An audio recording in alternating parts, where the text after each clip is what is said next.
We are here on Real Estate in the Lowcountry, and we're going to get a rate report with Benji Gecy. Good to see you, Benji. Good to see you. Yeah. So we just had our first rate report of the year about 10 days ago. As you can see from the Freddie Mac rate sheets, rates have come down just a little bit. Yeah. This rate sheet's about a week old. We just priced one out about 5 or 10 minutes ago. 6.8 is what the Freddie Mac says the rates are, but priced them out at 6.4, 6.5. So Beaufort Lending, our rates are a little lower than the national average right now. They're getting a little closer to the fives. The VA is actually at 5.875 right now. So the VA is always about 0.5% lower than the conventional rate. And I shouldn't say always, that's typically what the trend is right there, but rates are looking pretty good.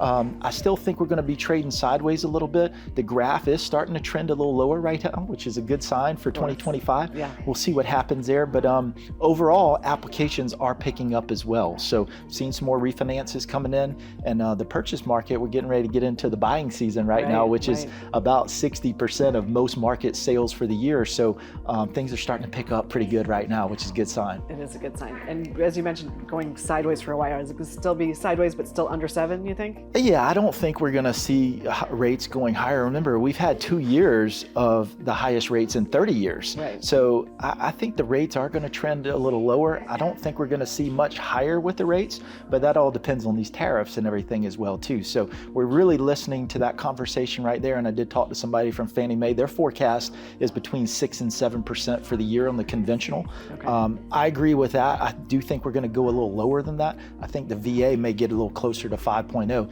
and I'm hoping we do, because we still have a lot of people on the sidelines with that affordability factor that still don't qualify with these higher rates. Yeah. So we'll see what happens. But do want to get into the market. So, well, and you said this is our time historically. That's becoming our buyer's market, or the time when people want to buy. And we talk a lot about buying with you and how to get buyers ready for it, and talking about shopping your rate. What we haven't done really much of is talk about from the seller side. That's right. Let's do that today. Well, so there's a couple of tips for sellers. You know, in this market, or at least for the last 2 years, you've had a lot of sellers that sell their home as is. That does not mean that the lender is going to take the home as is. So the home has to pass an appraisal inspection. And there are a couple of tips that you can go over as a seller when you're putting your house on the market. And number one is, get a home inspector or some type of experienced contractor to walk through the home, get a general idea of what the home conditions are. Does it need a new roof? Are you missing shingles? Are there repairs available? This is a good list to have as buyers come in, because the appraisal is going to pick up on those things, and the lender is going to require that those items be repaired. So even if the contract is as is. So number two is, as a seller, you need to be a little flexible.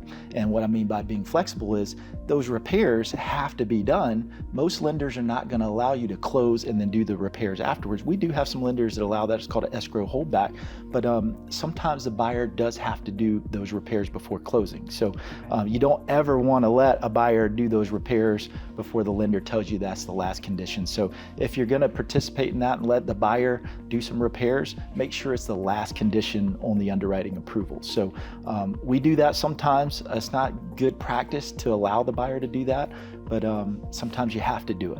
And then tip number 3 is use that 2-1 Buydown as a seller. We talk about that all the time for the buyers, but that's a great tool and advantage for sellers. So the home's listed for $400,000 and you're thinking about dropping it, don't drop the price. Offer a 3-2-1 Buydown, which will only cost $10,000 or $12,000. So if rates are at 6.8, you can go 3% lower than that. That would entice a buyer to maybe buy at 3.8 instead of 6.8 right now, and then go to 4.8, 5.8. So those are good tips for sellers right now. Sellers don't use the 2-1 or 3-2-1 Buydown enough. And I think that's probably a major advantage for sellers as we're going into this market right here, where you might have to lower your price. Yeah, and I think it's really interesting that you mentioned at the beginning of your tips about it having to meet that appraisal, because a couple years ago, people were going, had their houses on the market for way above what it was going to appraise for and so forth. And I know there was a lot of cash buying, but it's interesting to kind of, now that we're in a more normal market, Yes. That we've got to Yeah, those so things. we are, that's a good point. I mean, we did see some appraisals not coming in at value a couple of years ago. Now we're seeing most of the values come in at value, but we're seeing a lot of repair work. And in Beaufort and Hilton Head, the average age of a home is probably 30 years old. Right. So there's a lot of wear and tear on the homes, and those are showing up on appraisals more often than the value not coming in. So you got to deal with that as a seller, and you got to negotiate with the buyer's agents on that. But just be ready for that in the next 3 or 4 months if you're a seller. And those are some good tips right there from the lender. They are very good tips. Thanks, Yeah. Benji. As always, great information.